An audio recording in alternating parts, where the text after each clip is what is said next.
إن الحمد لله نحمده ونستعينه ونستغفره ونعوذ بالله من شرور أنفسنا ومن سيئات أعمالنا.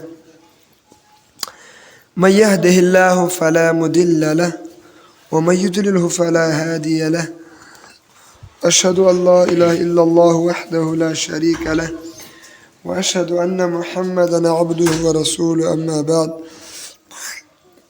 فأعوذ بالله من الشيطان الرجيم. بسم الله الرحمن الرحيم. الذين ينفقون أموالهم في سبيل الله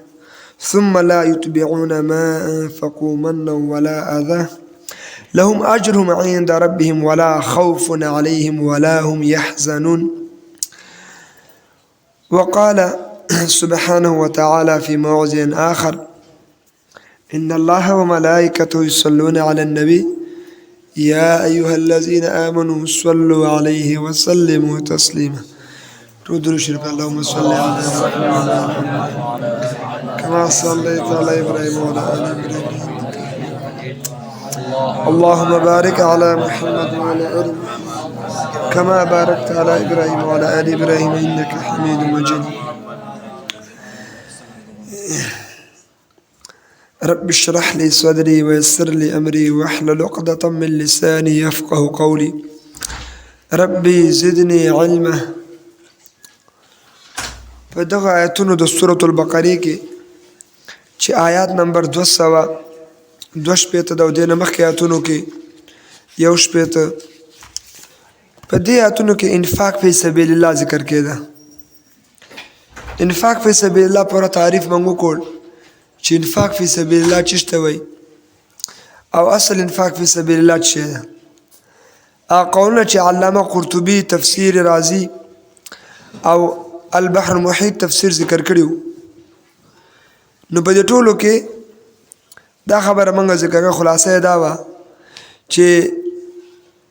دغه مال انفاق فی سبیل الله دې ته ویل کېږي چې هغه په مجاهدینو باندې ولګېږي. د هغوی د جهاد وجه دا ده لاعلاء کلمة الله، دې لپاره چې د الله د دین کلمه غالبه شي او د الله دین غالب شي. نو دغه مال ته انفاق فی سبیل الله ویل کېږي چې دا صرف په هغه چا باندې ولګېږي، صرف په هغه چا باندې خرچه سي چې د هغوی د ژوند مقصد صرف دی څنګه د الله دین حاکم کو، څنګه د الله دین ټوله دنیا ته ورسېږي، څنګه د الله دین په دنیا کې دې ته خدمت وسي. دغه په تفسیر موږ اجمالي ذکر کړی چې الذین ينفقون اموالهم، کوم کسان هغه کسان چې دوی خپل مالونه خرچه کوي فی سبیل الله نه مراد څه مرادو؟ الجهاد ونه مرادو. د الله په لاره کې مال خرچه کوي او دې پسې دوی نه کېږي چې په چا باندې دی الله په دین کې مال ولګو، هغوی پسې بادنه نه کوي، نه بیا هغوی پسې یادونه کوي او نه ورپسې کېږي. نو دغه کسان لپاره اجر د ډېر لوی په دنیا کې او په آخرت کې. ولا خوف علیهم، نه به دوی باندې یېره وي او نه به دوی غمجن سي. وجه دا ده چې دغه کسان چې کوم دي دوی د خپل مال دا د الله د رضا لپاره لګولی، د دې لپاره نه وایي پټکۍ مې چېرې هلته ما موبایل هم ده دې لپاره نه چې یو چا ته یو جوړ جامې ورکړې یا دې ماښامۍ ورولېږه یا د ټکه ټوکه زکات کې شی ورکړه بیا ورته یادې چې کېنه تم د ما مخکې خبرې کې مونږ خو تاسو ته زکات درلېږلی، مونږ خو تاسو ته غرمې ډوډۍ درلېږلې وه یا ماښامۍ درلېږلی. نو دغه کار چې څوک کوي د دې خلکو هیڅ اجر نشته.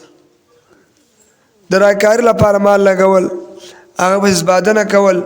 خلکو باندې احسان کول او رایکاری خو چې دا شرک خفي ده. چې ده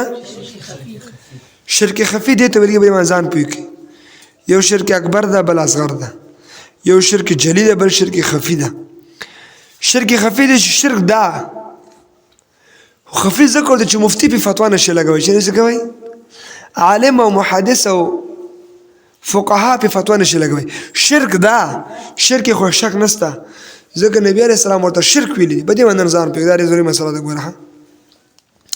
اکثر خلکو نه شرک کېږي او په ځان نه پوهېږي شرک نبی علیه الصلاة والسلام حدیث نبی علیه السلام فرمایي لا طاعة لمخلوق في معصية الخالق نبی علیه السلام فرمایي لا طاعة لمخلوق تابعداري به د مخلوق نه کېږي فی معصیة الخالق چې کله د خالق د رحمان ذات معصیت راځي الله پاک یو حکم واضح کړی ده اسلام یو مسله واضح کړې ده د دین یو مسله تا ته بیان شوې ده چې غیبت کول دا ناروا دي قتل کول ناروا دي دروغ ویل ناروا دي او بیا هم ته بار بار انسانان لګېږي دروغ هم وایي غیبت هم کوي قتل هم کوي نو دوی د چا تابعداري کوي د نفس د شیطان د چا تابعداري کوي د نفس د چا تابعداري کوي د شیطان نو دغسې دوی چې کله د نفس تابعداري کوي نو لا طاعة لمخلوق تابعداري به نه کېږي د مخلوق دا نفس څه شی ده مخلوق ده که نه موږ ورته نفس څه شی ده مخلوق نو د مخلوق تابعداري به نه کېږي چې کله د خالق او د رحمان معصیت لازمیږي دې ته ویل کېږي شرک څه شی ویل کېږي بل حدیث ورته پاس ورباندې واورئ ښه اوس پوهېږي انشاءالله نبی علیه الصلاة والسلام مشرانو مالدارو دا خبره واورئ نبی علیه الصلاة والسلام فرمایي من صام یرای فقد اشرک نبی علیه السلام فرمایلی حدیث ده صحیح چې کوم انسان من صام یرای فقد اشرک چا چې دې لپاره روزه ونیوله او ځان یې خوده خلکو ته چې ما خو روزه نیولې ده فقد اشرک د څه وکړ من صلی یرای فقد اشرک نبی علیه السلام فرمایي چا چې مونځ د دې لپاره وکړو چې خلکو ته وښیي چې ما خو مونځ وکړ چې خلک نه بیا مونځ نه کوي او خلکو ته ښودنې لپاره مونځ کوي نو سوچ من صلی یرای معنی ښودنې لپاره فقد اشرک دا په شرک مبتلا سو د شرک فقط په داخل کړی ورها د شرک وکړ حکم شرک خفي شرک کوم شرک مولوی صاحب خو په دې نه پوهېږي دا تا د رایکاري لپاره وکړي د الله لپاره مولوی صاحب په فتوا لګوی سي خو شرک خو ده که نه نو د خفي او د جلي فرق دغه ده ګوره هغه فرق وپېژنه بل بیا نبی علیه السلام فرمایي من تصدق یرای فقد اشرک چا چې دې لپاره مال ولګو چې خلک یې د صفت وکړي او دا وایي چې ولا ډېر سخي ده فقد اشرک دم شی وکړ الله اکبر منځ کول روزه نیول او مال د الله په لار لګول خو په دې درو کې فرق په چیش کې راغی په نیت کې نیت د چی صفت ده د زړه صفت نو دې پورې مې خبر کړی عزتمندو چې که تاسو منځونه کوئ روزې نیسئ صدقې ورکوئ دا به د چا د رضا لپاره ورکوئ او که زړه کې نوم یې او رایکاري نو دا بیا څه شی ده دې ته چا شرک ویلی نبي علیه السلام الله دواړه ورته ویلی دی ګوره خو شرک خفي ولې ورته وایي شرک خو دا شرک خو څوک اختلاف نه شي کوي مفتي هم دا نه چې دا نه ده شرک داسې مضبوطه قاعده مې ورته ذکر کړه خبرې چې ډېر خلک به سوچونه پکې اوس نو دا شرک خو دا شرک خو څوک نه شي ویلی چې نه ده اهل سنت ټول په اتفاق د شرک ده خفي ځکه ورته وایي چې په ظاهره مفتي صاحب یا عالم صاحب په فتوا نه شي لګوی دا شرک ده په جلي خو هر څوک شرک قبر ته سجده وکړي شرک او یا محمد صلی الله علیه وسلم مدد شرک دا خو هر څوک فتوا دا خو اسانه کار ده بت ته سجده وکړي قبر ته سجده وکړي دا شرک ده که نه او دغه شرک د دې باره کې رد وکړي دغه شرک وپېژنه چې دا نبی علیه السلام فرمایي بل حدیث واورئ نبی علیه السلام فرمایي شرک خفي دا رقم خطرناک او پټ ده نبی علیه السلام یې تشبیه ورکړې ده لکه تکه توره شپه په دې توره شپه کې یو غټ غر د دې غر په دې بیخ یو توره ډبره پرته توره تیږه په دې توره تیږه باندې په توره شپه کې د غر په بیخ کې تور میږی روانې وړکوي د دې میږي د خپې کشارې څوک اوري یو الله یې اوري څوک یې اوري خو موږ تاسو خو نه اورو که نه نو د میږي بیا تور میږی په توره تیږه باندې په توره شپه کې وه د غر په بیخ کې د دې میږي د خپل کشار اورېدل شی دي ناممکن دي موږ تاسو د الله په نزد خو موږ منو هر شی الله په هر شی چې پټ شته الله ته خو هر شی حاضر دي نو نبی علیه السلام دا د شرک خفي مثال ده ګوره نبی علیه شرک دومره خطرناک ده دې لپاره بیا نبی علیه السلام دا مثال ذکر کړ چې شرک خفي نه ځان وساتئ رایکاري نه ځان وساتئ نو دا شرک خفي ده. بل حدیث مې درته ویلی یو بل حدیث کې آغاز به وروسته درته وایم. نبي علیه السلام فرمایي یو صحابي پوښتنه وکړه چې دی الله رسول دا شرک دومره خطرناک ده دې شرک نه موږ ځان څنګه بچ کړو؟ نو دې غوره طریقه ده چې موږ تاسو شرک وپېژنو. چې وپېژنو شرک چې کله د شرک ټول شرک فی الربوبیت، شرک فی الذات، شرک فی الاسماء والصفات، شرک فی الحکم والقانون، شرک فی العبادت، شرک فی الدعاء، دا ټول اقسام د شرک خفي او جټو اقسام چې کله ته بیان کوم لخيره دنیا کې موحد نن سبا ډېر الا ماشاء الله موحدین کوم دي ټول بیړه غار کده سو ته ګوري. نو دا بیا غټه موضوع ده بره شپه غنټه لګي 100 غنټه لګي هم لا کمی دي ګوره ها د شرک اقسام چې ته بیانوم علمي تحقیق موږ نه کوو. نو شرک خفي سب لګنه نو پیژنې چې دا ما ویل چې لا طاعت لمخلوق فی ما صحیح حدیث بخاری راوړل سب ګټرت نشي کوي راوی ټول څه دي متن صحیح ده ماجی کنه ولا حدیث دا د سیده قرآن آیات د پیش کوم صبر کوس ارایت من اتخذ اله هواه دا قرآن کې راځي کنه سورۃ فرقان کومه سپاره کنه آفرین سورۃ فرقان کتره ده کنه ارایت من اتخذ اله هواه الله فرمای پیغمبر دا چې بارے کې متسه سم وریو کې چې خپل خواهش نه علاج وکړي خواهش نه علاج وړيږي کنه چا ویلي دي الله فتوارک اوس راسه دي خبره ته چې خبره خو ورته مولوی صاحب ډیره غټه وکړه خود دلایل خو د قران هم ذکر سو احادیث هم خو لګي موږ زیر په اخلاص کې چوپي خوشو کنه دا بعد به وصل ته کالی منځي سو وسط کې ګوتی وي په دې خبر به زین نه اخلاص شوی صاحب بیا منډه راوي چې دا څنګه مشرکان هم سو ورته ور مخ نه دی ویلي تخپل سوچ دا قاعده علماء چا ذکر کړي زمون او الله ذکر کړی دي نبی عليه السلام او زمون علماء الله او رسول علماء چې کوم خبر مونږ ته وکي مونږ ورته بیا چیرته ونه وړو مخ دوی اصل وارثانی خو مسله باندې ځان پوهیږي چې دا مې ویلې چې شرک خفي لا طاعت لمخلوق فی ما زمون تاسو نفس شي ده مخلوق سار ټیم د اذان دی ورده شي ورده الصلاه خير من النوم قاری صاحب ویل شي ویلې سار اذان کو سار اذان کې دا چې الصلاه خير من النوم په هغه دا غټه قدر ذکر کوم چې علوم بنیاد او مصدر ده سار کې بستر کې پروت وي اذان دی ول چې الصلاه خير منذ خوب نه غوړه ده الله او رسول شریعت محمدي ویلي دي اسلامي او تا خزان ورده کومبره کې ځان تا کو ګړز به سپور ودس چې په ودس وي الله او رسول اسلام دا وایي چې موږ غوړه ده د خوب نه او تا چې غوړه کول نو خوب د چې غوړه کړه د چا اطاعت نفس اطاعت الله اکبر او کله یو دم کومبره د خطا کړي و د مجاهد غونته یو دم او د سراوته او د ذکر الله اکبر نو بیا د چا خبر دی منله الله خبره معلومه شو کنه په دې کې څه اختلاف ونه کوي را سره تاسو علما خلک یې سره چې کومه قدم پټه ساتلی مونږ سره الحمدلله ناز به موږ سره چا پروا نه کوي نو دې پورې خبره تا کوله چې الصلاه خير من النوم خبره ورده چې موږ ټول کې ورده د خوب نه ورده تا خوب غوړه کې بستر د غوړه کړه ځان ویده کړ مانځه ته جګ نسوي نو تا د چا اطاعت وکړ دا شرک ده کنه ده دی الله مطالبه او د اسلام مطالبه چی و منز او د نفس مطالبه چی و خوب الله اکبر فتوا در باندې زنه لګم ځکه علما دا چې فتوا باندې لګي ځکه نبی اسلام من صلى يري فقد اشرك ویل دي نبی اسلام خو ویلای سي خو امام الانبیاء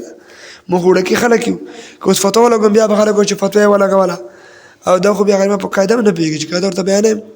با یو علماء ته دا قاعده ذکر کول په نه پوهیدل ورسته مازه په اخلاص چې ولا نس خو مقابله نه کی نس نو نصوص دي عبارت ما خو سوده نه پیاده د نور نصوص په کې وګوري علماء په دې باندې کتابونه لیکلي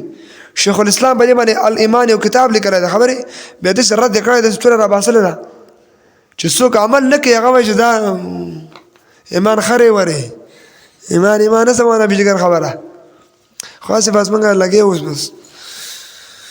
نو دې پورې مې خبره کوله چې مال کړه لګوي او ډکه مرای کاری نو دا به چی نه الله فرمای غیبت مکوا او نفس و غیبت وکا د چا دی منله د نفس منل د چی دی شرک خفي خو شرک خدا کنه خفي ټکه درو باسو به خبره شرط لاله ګوره ګندګي ده الله دې موږ تاسو وساتي ګندګي چې دومره یې لکه د افغانانو نسوار خو ګندګي که نه د چونډۍ قدر ته ګندګي په کتغ کې وغورځېږي دا کتغ بیا څه وخوري ډکې او تاسې بول یادومه نه ورې که تاسو په مخه د پردی خو ځان پوهېږي مسله باندې بیا خپېږي نو د چونډۍ قدر ته دا نسواریان نسوار اچوي د چونډۍ قدر ته ګندګي د ډکې مې تازې دي یا تشې مې تازې دي دا په کتغ کې وغورځېدي دا کتغ بیا څه وخوري خو ګندګي ده که نه تشې او ډکې بولې دي که نه نو دا بولې ګنده دي نجس دي خو دا شرک دینم او سک او اولا او ښکاره هغه ده ګندګي ده شرک نو که لږ شرکي که ډېر شرکي که اکبري که اصغري خفي که جلي شرک هر قسم شرک څه ده ناروا ده او کفر ناروا ده دا شرک نو ګندګي مو کته که نه که لږ ګندګي م کته کې پرېږدو ته یې نه خوري ډوډۍ که څوک درته وایي د نسوارو که درته ګندګي خوله کې واچوه ته یې اچوې او دی هم نسوار خوله کې اچي نو دې پورې مې خبره کوله عزتمندو چې موږ او تاسو نه سبا ایمان نشته هسې د ایمان دعوې کوو دا مې ګوره تاسو داسې دلایل ذکر چې علما به د ما دا خبرې اوري بیانونه مې ما اوري ګوره خبرې چې علما به هم دې قاعدې ته حیران چې خدای پاک داسې خلک قاعدې وي او دا داسې مضبوطې قاعدې دي خبرې چې الله او رسول بیان کړي دي ګوره چې دې ته یې واړی د موږ او تاسو ایمان ډېر کمزور عزتمندو الله دې راباندې ورحمېږي ډېر حالات خراب دي ګوره ټول رایکاري نه ډک یو ټول دروغو نه ډک یو واده خلافي نه ډک یو بېدینۍ نه ډک یو یو مسلمان ته په چل کې مسلمان ته په دوکه کې نو دومره طبعې سره موږ تاسو مخ یو الله دې موږ تاسو پرده راکړي شرک مو پېژانده که نه ورته دا دې ما تشبیه واچوې که نه څه ورته موحد ښکاره سي الله اکبر الا ما شاء الله مګر هغه کسان چې ته راچې ومن لم یحکم بما انزل الله ته خبر راغله نو حکومتونه ټول کافر دي چې حکومتونه کافر سي حکومت لاندې چې څوک ژوند کې هغه شی دي او داسې نصوص پې لګېدلي دي خبرې سورة مائده ته ډکه ده سورة النساء وګوره ولا څه ووایو نو دا ګوره هغه دلایل دي چې تاسو ما ته خپله وویلې چې حدیث کې راځي د نفس اطاعت کول دا څه دي او د الله تابعداري کول د اسلام تابعداري کول څه دي دا اصل اسلام توحید ده دا څه ده دا توحید ده دا اسلام ده ګوره یو شرک د بل توحید ده د شرک ضد توحید ده د توحید ضد هر شی ضد نه پېژندل کېږي عربي کې قاعده ده دا تعرف الاشیاء بأضدادها دا اشیاء پېژندل کېږي په خپل ضد باندې نو تاسو ګوره ما د شرک تعریف وکړ دې عکس ګوره توحید ده ګوره تاسو ته مو چې الله توفیق تاسو درکړي چې له خیره موږ تاسو د نورو موږ د بېدینۍ نه خلاصېږو چې نور علمي تحقیق وکړو تاسو ذهن سم خلاص کړو خو تاسو الله پوهېږي نو دلته په دې بل آیت کې الله تعالی فرمایي للفقراء الذين احصروا في سبيل الله انا اشنهات دې آیت نه جوړه خلاصه ده الله فرمایي تاسو چې کوم مال لګوئ د الله په لاره کې دا مال په هغه چا باندې ولګوئ چې دغه کسان د الله په دین باندې عمل کوي او د الله د دین باندې عمل کول له وجې نه دوی جیل ته لاړ یا مدرسه کې ایثار دي یا دعوت تبلیغ کې ایثار دي یا درس تدریس کې ایثار دي یا د مدرسې جوړولو باندې قرضداره سوي دي نو دغه باندې للفقراء الذين دغه صدقې حذف دغه د جار مجرور للفقراء جار مجرور متعلق کېږي بیا نو دا چې دي دغه صدقې دغه چا لپاره دي چې هغوی احصروا فی سبیل الله چې هغوی بند کړی شوي دي چې هغوی حاجتمند دي او راګیر شوي دي په تکالیفو کې په زندانونو کې په قرضونو کې یو انسان راګیر شوی د دین له وجې دین د اعمالو له وجې نه نو دغسې انسان یې فی سبیل الله د چا په لاره کې پیسې په دې نه دي قرض کړي چې ځان د موټر واخلي ځان د ټچ موبایل واخلي نه مجاهدین یې تیارول هغوی ته باروت واخیست فدایان یې تیارول هغوی ته اسباب برابرول او فدایان لپاره مدرسه جوړوله او جهاد فی سبیل الله کې خپل مال لګاو د موږ تاسو جهاد کولو توفیق راکړي نو دا کسان الله فرمایي لا یستطیعون دوی طاقت نه ضربا د سفر کولو فی الارض پس مکه کې چې وګرځي را وګرځي کله غریبان مدرسه کې ناز دي یا امامتي کوي نو عمرې ته ځي نه حج ته ځي ولې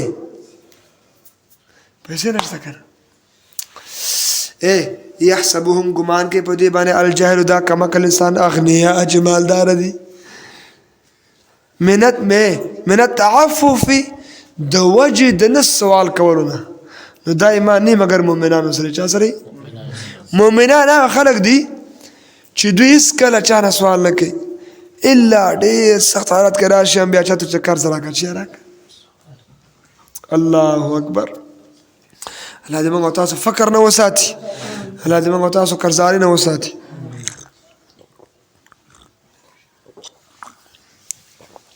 نن درس علمي وانت شو کنه مطالعه نه وکړه ځکه مطالعه شو کنه به درس ساده وانت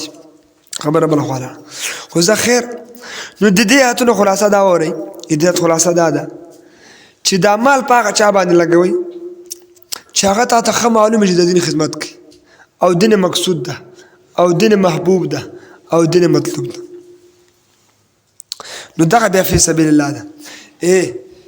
دا اصل کې محتاج دا خو سوال ډېر خلکو نه کوي چې د خلونو واځو ته براسي الحافه ټکه راځي بیا بل هم دې کې راځي ښتاوي الحافه اچا د خلونو جونګ چې راکه خیر د غلط په نه خاطه خلونو جونګ کړی اچا نه یا چا پر کلک نه نخلی الحافه بل معنا چا پر کلک نختل چا پر نخلی چا ته ول عزتمندو مجاهدین تیار دي فدایان تیار دي خیر وسله ورته اخلو اسباب ورته برابرو چې مسجد اقصی ته راشي او جهاد فی سبیل الله تراشي نو دوی سره مرسته وکي کومک وکي نو الله تعالی فرمای تعرفهم تبو پیزن دغه مجاهدین دغه مستحق خلق بسیمو په علامو په نخو د دوی باندې لا يسالون الناس سوال نه کوي د خلکونه الحافه په کلک نختلو سره یا خو واځه چې خیر بازي کړي ماشومان خاکي سر پر کلک کو نخدار غلط کار کوي چې کی چا پر کلک نه نخلي الله بنده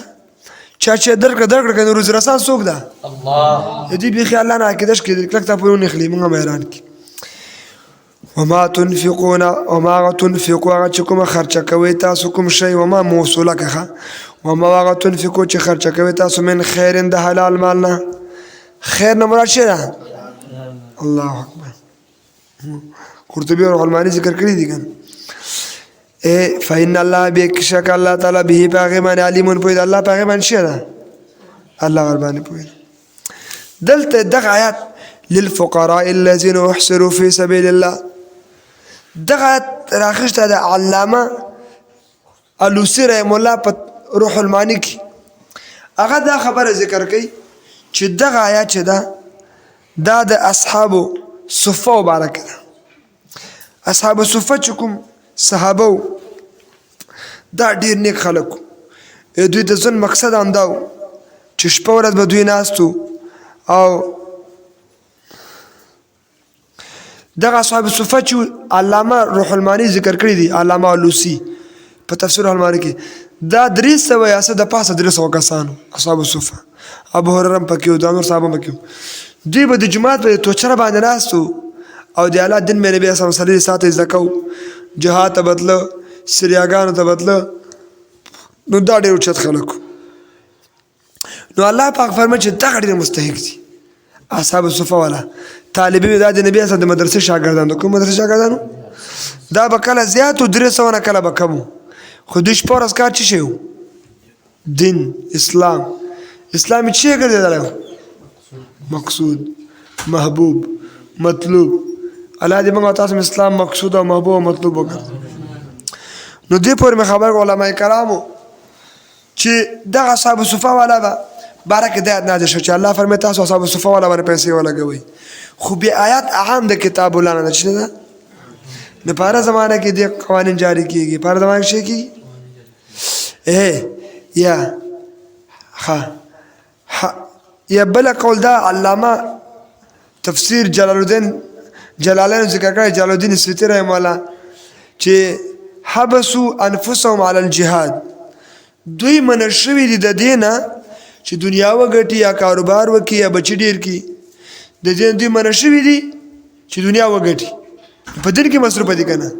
جهاد کوي تدریس کوي یا خپل سبق زده کوي نو دوی مصروف دي په دین کې کنه او په جهاد کې نو دوی مصروف دي په دین کې او په جهاد کې نو دنیا ګټو نه پارهږي شته نه پارهږي چې نه پارهږي نو دغه رقم جلالین والا دا وای چې دغه کسانو دوی ته دا مال ورکوي. بل قول د حضرت سعید بن جبیر رضی الله عنه روایت ده هغه فرمای چې دا د هغه خلکو ده چې جهاد کې د زخمی کېدو په وجه معذر شوي دي. عبادت حاله دي جهاد فی سبیل الله کې شي کړه جهاد فی سبیل او دوی معذور شوي دي. چې شوي دي دوی معذور شوي دي خپې کړ دی الله سره کړ دی نور زخمی شوی ده کور کې پوت د مای پیدا کنه مجاهد ده کنه نو دغه ورنه مراد دي. او دا خبره چا ذکر کړی ده دا علامه علوسی ذکر کړی چا ذکر کړی ده بل قول پکې دا وره دا خلق و دینه مراد دي. علامه قرطبي فرمایي د دشمن د ویرنه روزي وغیرہ نشي ګټلای. دا قول علامه قرطبي کړی ده چا کړی چې دا پیسې تاسو په هغه چا باندې ولګوي چې د خپل د دښمن لوجه د ویرنه د دښمن د ویر د وجه نه دوی کاروبار نه سي کوي مزدوري نه سي کوي نو دغه چې دی دا ورنه مراد دي. دا خبر علامه قرطبي کړی ده. نور قولونه پاکستان بل قول پکې دا ده چې دا هغه مهاجرین وو کوم چې په د رسول الله صلی الله علیه وسلم سره یو ځای جهاد کولو دوی ته د بیماری یا د روندوالي وغیرہ عذر تقریب پیښ سو نو هغه راوجه دوی د نبی سره مرګرتیا کوله نبی سره په جهاد کې شریک کېدل نبی سره یاګانې کولې نبی له احساس په دین کې خدمت کو خود د دین کې دا جهاد چې دوی کو خدمت کو دوی ته تکلیف ورسېد چې ورته زخمی سو یا دردمن سو یا لاندې شو نو دغه باندې دا پیسې ولګوي. او دا قول علامه قرطبي ذکر کړ چا ذکر کړی البحر المحیط هم دا رقم قول ذکر کړی د قتاده رحمه الله نه و دا هغه خلک دي چې هغوی خپل ځان د جهاد لپاره وقف کړي وي او بیا غریبه شوي وي او لوږې او تندې راخیستې وي دا خبره البحر المحیط ذکر کوي. څوک ذکر کوي فایده دا راوته د جهاد غوانته اهم او ضروری کار جاری ساتل پکار دي. کسان د خپل ځان بیخي د جهاد ته وقف کړي نو دا بیا غټ کمال ده. او باقی مسلمانان د دوی د اغوستلو د دوی د خرچي او د خوراک او سکاک او د اغوستلو د ټول خرچه به نور مسلمان پرې کړي نو دغه مسلمان به جهاد کوي دعوت به کوي تبلیغ به کوي او نور ورته پیسې را لېږي دوی به خرچه وغیره لېږي نو دوی به دین ته خدمت باندې